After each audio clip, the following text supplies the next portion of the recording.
Hey everyone, it's Becky from Book Obsessed Becky. This is take 3 on this video.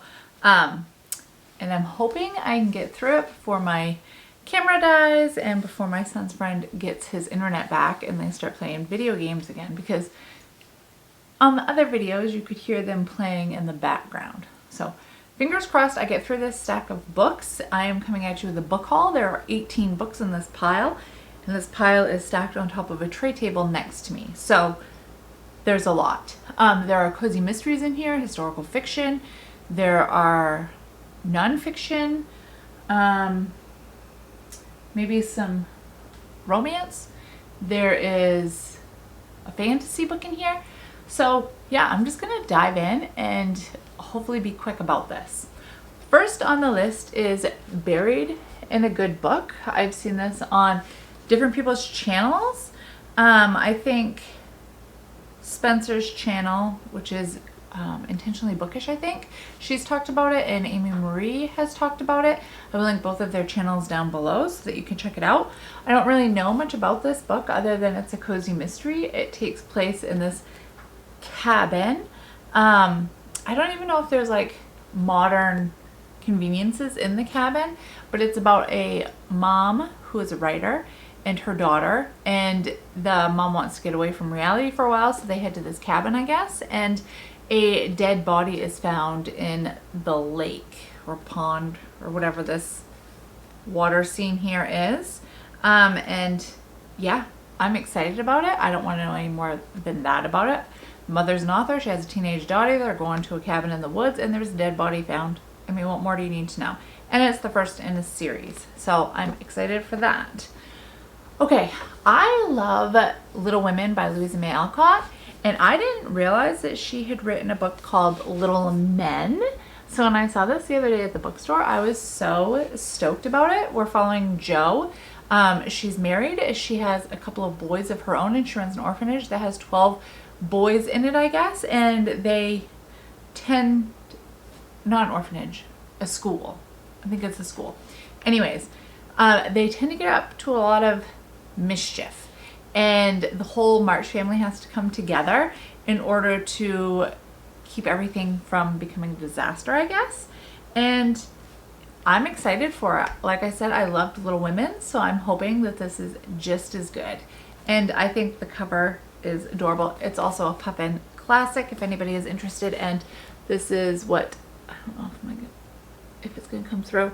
That's what the spine looks like. Hopefully you could see that. All right, the next book on this pile I am so very excited about. I didn't even know that it was out. It is part of the Twisted Tales series with different Disney characters, and I'm very excited about this one. I already own the Alice in Wonderland one and the Beauty and the Beast one, and Beauty and the Beast is one of my favorite Disney movies. And then this movie came out, and this is ranked right up there with Beauty and the Beast for me. I also love Alice in Wonderland, but these two movies are ahead of Alice in Wonderland for me. Anyways, the book is called Fate Be Changed, and this one is about Merida. It is what if the witch gave Merida a different spell. So, in the movie Brave, Merida is obligated to marry somebody from a different clan to keep the clans like from war or whatever, and she doesn't want to get married, especially to somebody she doesn't know. So she goes to a little witch in the village or in the woods, and she tries to get a spell to help her mom change her mind.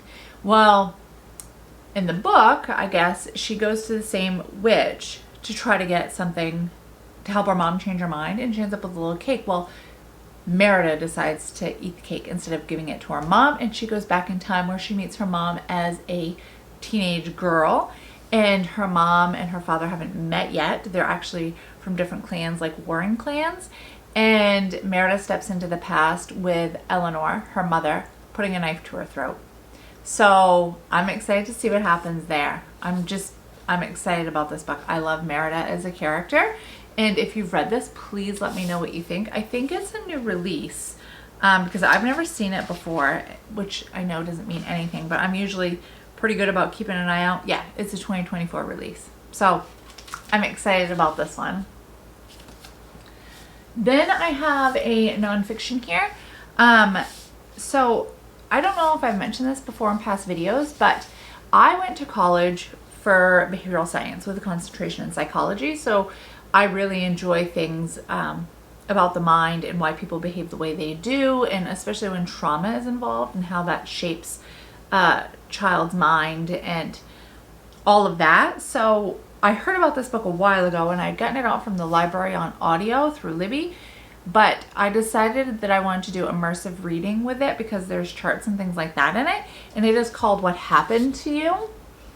And it's Conversations on Trauma, Resilience, and Healing. It's by Dr. Bruce Perry and Oprah Winfrey, and yeah, I'm really looking forward to it.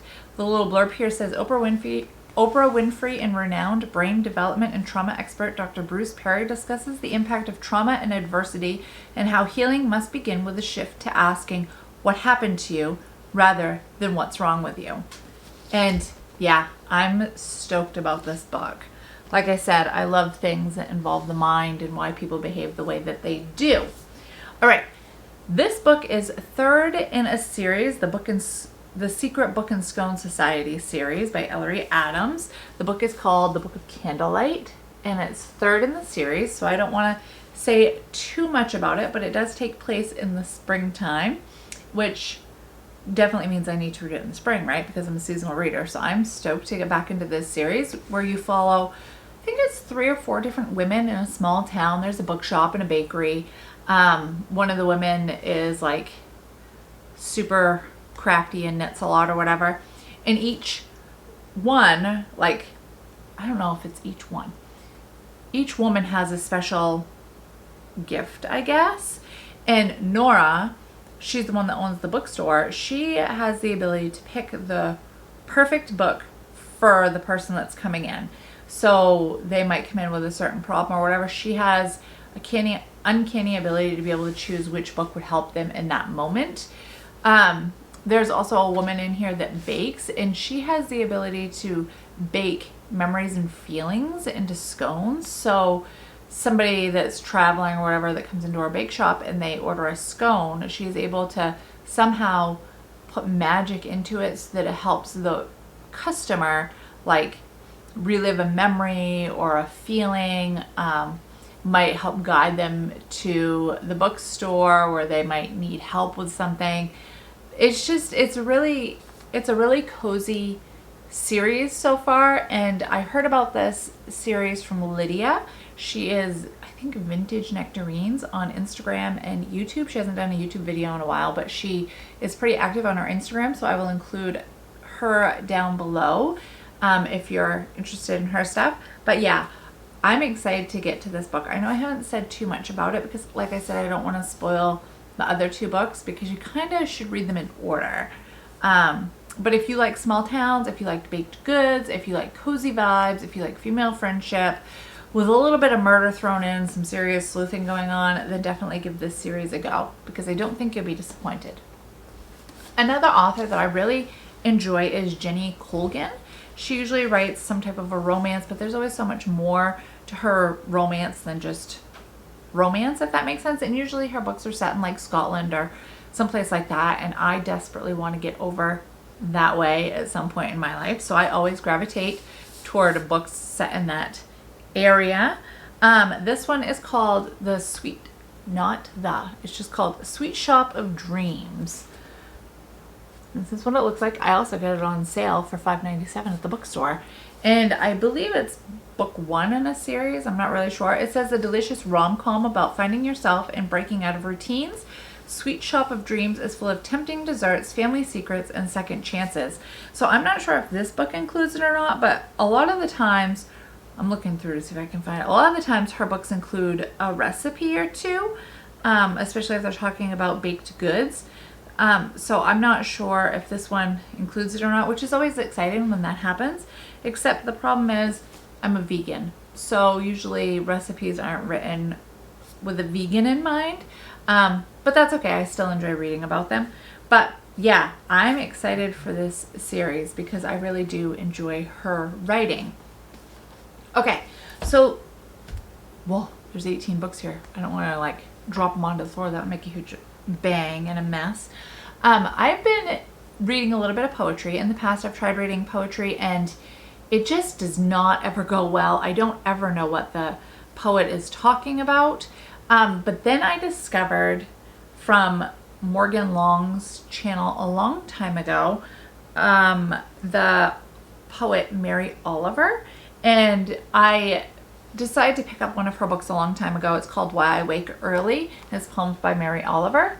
This isn't part of the book haul. I'm just letting you know that I started on this book, and as you can see, I'm almost through it, like right here.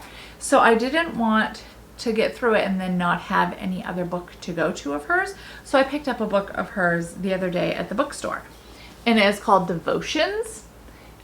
And I'm very excited about this. So the Washington Post says, no matter where one starts reading, Devotions offers much to love. Perhaps more important, the luminous writing provides respite from our crazy world and demonstrates how mindfulness can define and transform a life, moment by moment and poem by poem.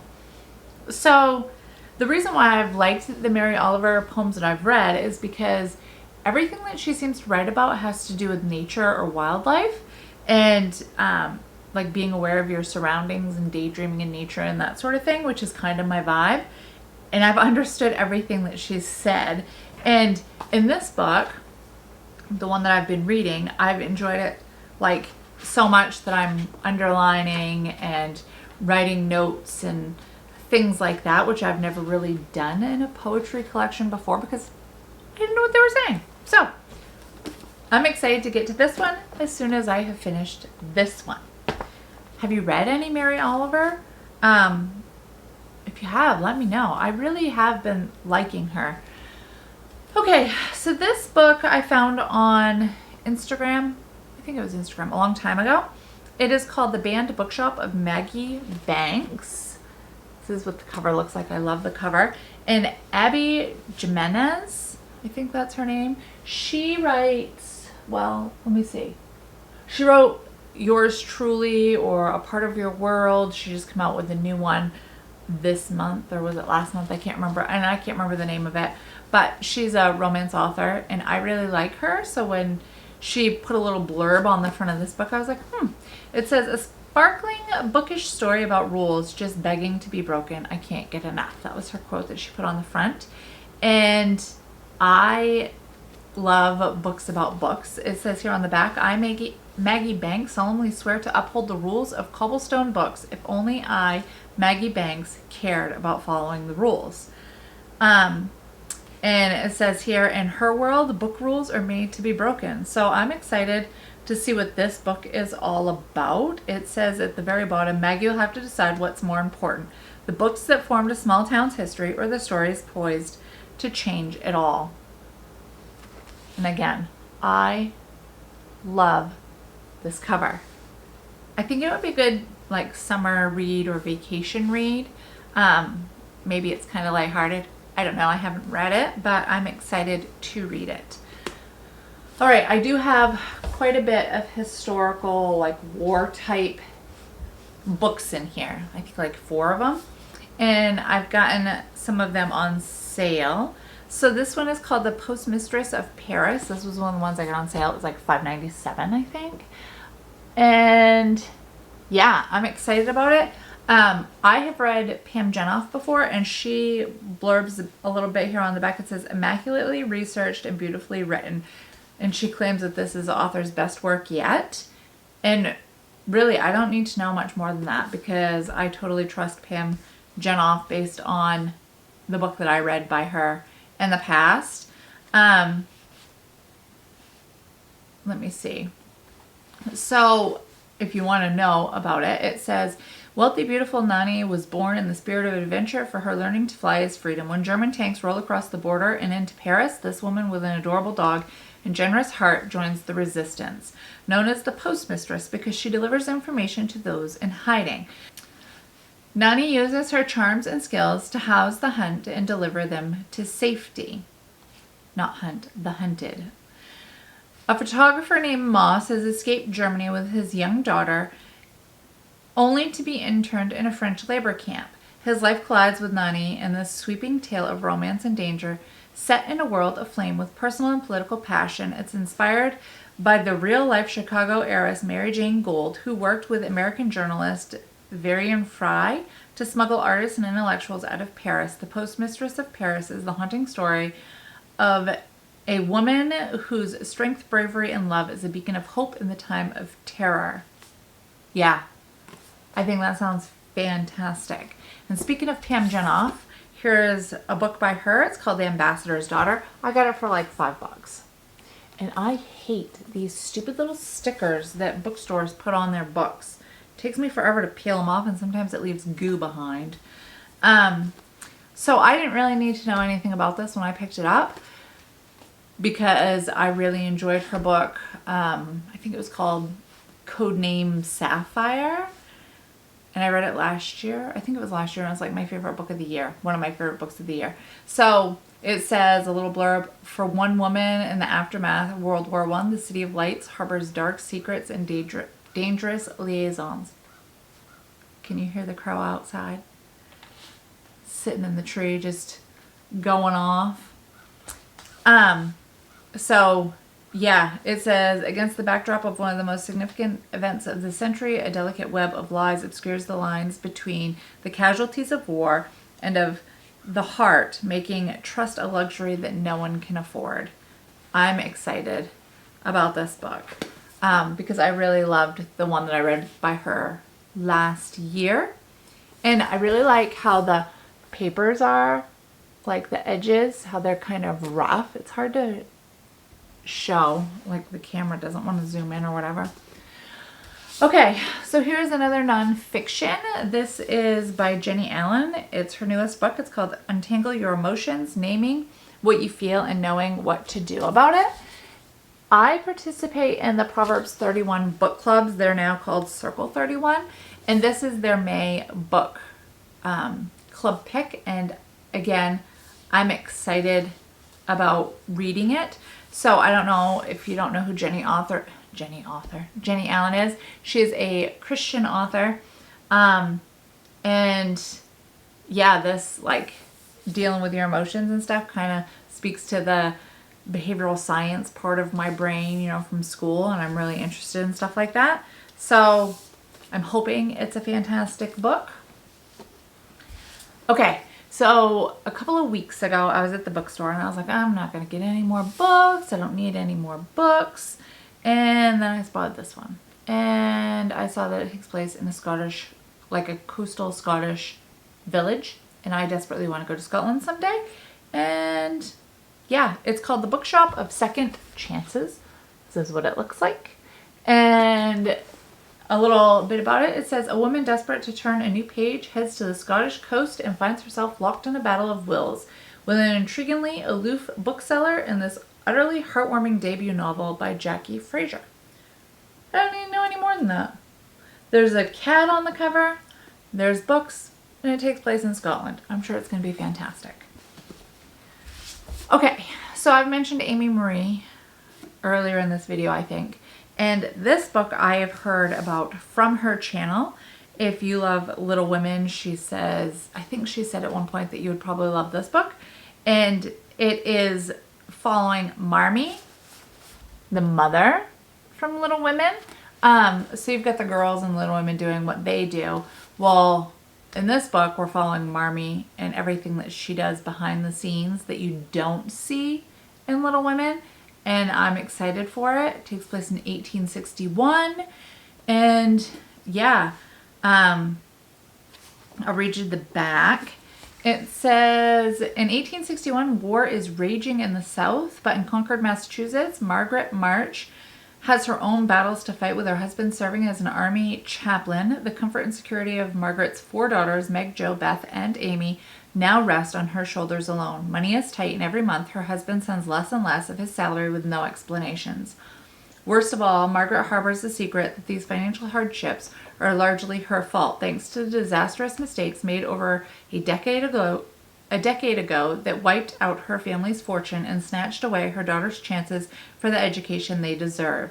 Yet, even with all that weighs upon her, Margaret, longs to do more for the war effort, for the poor, for the cause of abolition, and most of all for her daughters. Living by her watchwords, hope and keep busy, she fills her days with humdrum charity work to keep her worries at bay. All of that is interrupted when Margaret receives a telegram from the War Department summoning her to her husband's bedside in Washington, D.C. While she's away, her daughter Beth falls dangerously ill, forcing Margaret to confront the possibility that the price of her own generosity toward others might be her daughter's life. A stunning portrait of virtue known as Marmee, a wife left behind, a mother pushed to the brink, a woman with secrets. And honestly, this cover is absolutely beautiful. I want to read it now, but I'm a seasonal reader and there's snow on this cover and I don't think we're going to get any more snow where I am. So it's going to have to wait until fall when the snow flies. So I'll feel better about reading it, but I can't wait. I'm excited. Okay, another war book is The Little Wartime Library. I got it on sale, $5.97. Scored on the sales this time. And this one is taking place in London in 1944, where Clara Button is no ordinary librarian.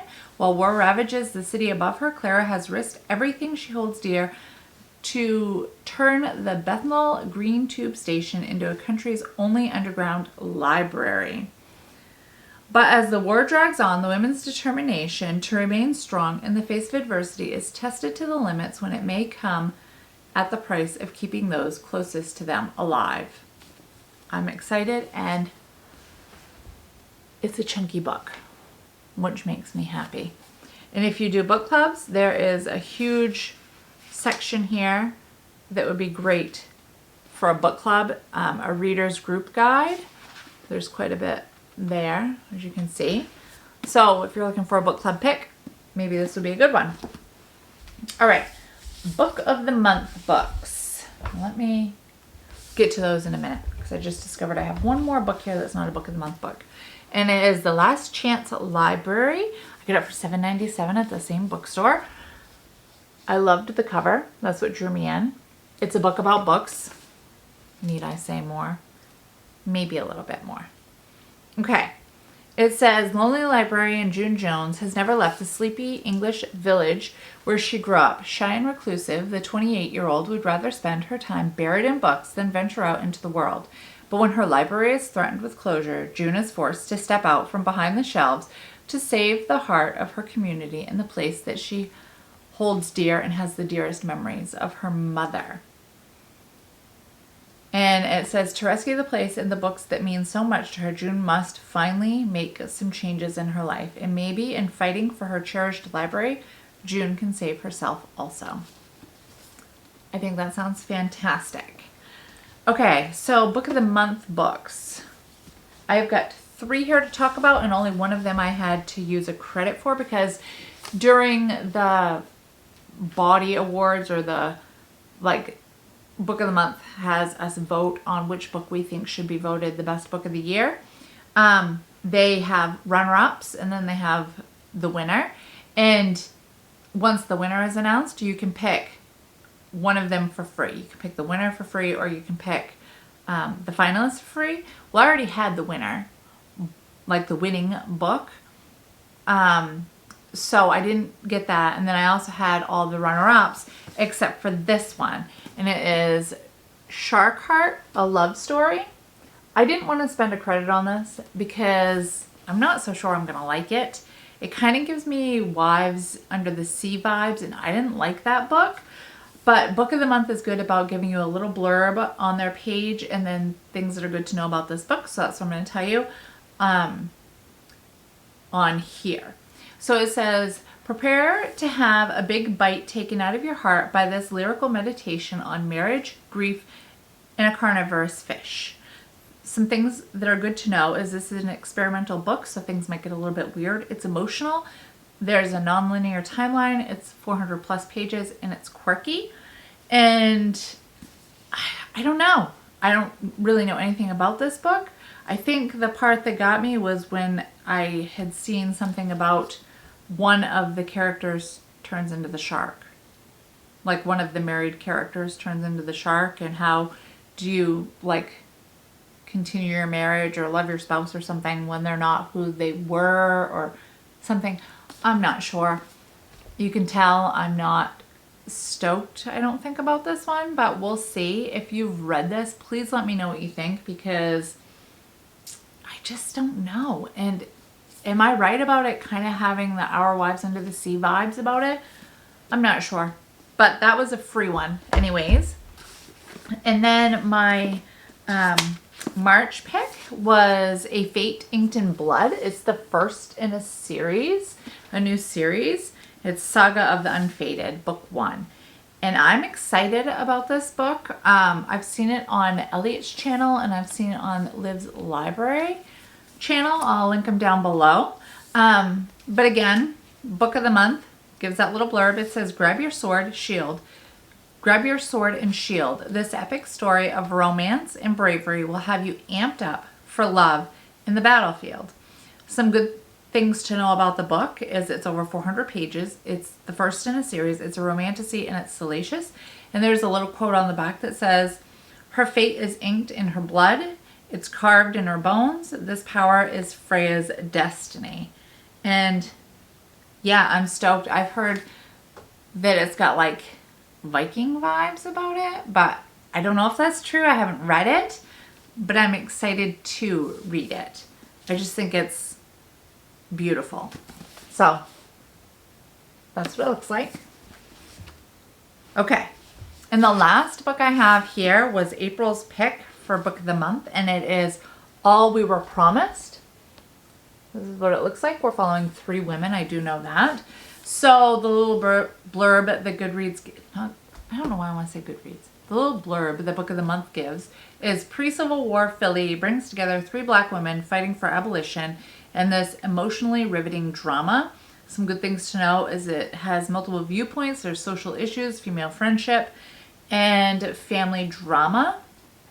The little blurb up here at the top of the inside flap says, the paths of 3 young black women in pre-Civil War Philadelphia unexpectedly and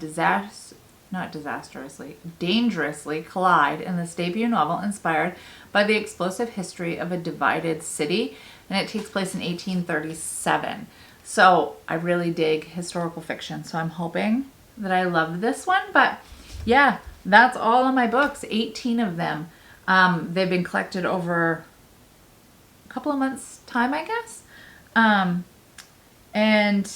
I'm excited to get into each of them. There's a little bit of everything here, really. And yeah, have you read any of them? If you have, which ones do you recommend I start with? Or do you know of any that I might like that kind of have similar vibes? Let me know. I hope everybody's doing good, and I will speak to you very soon. Bye.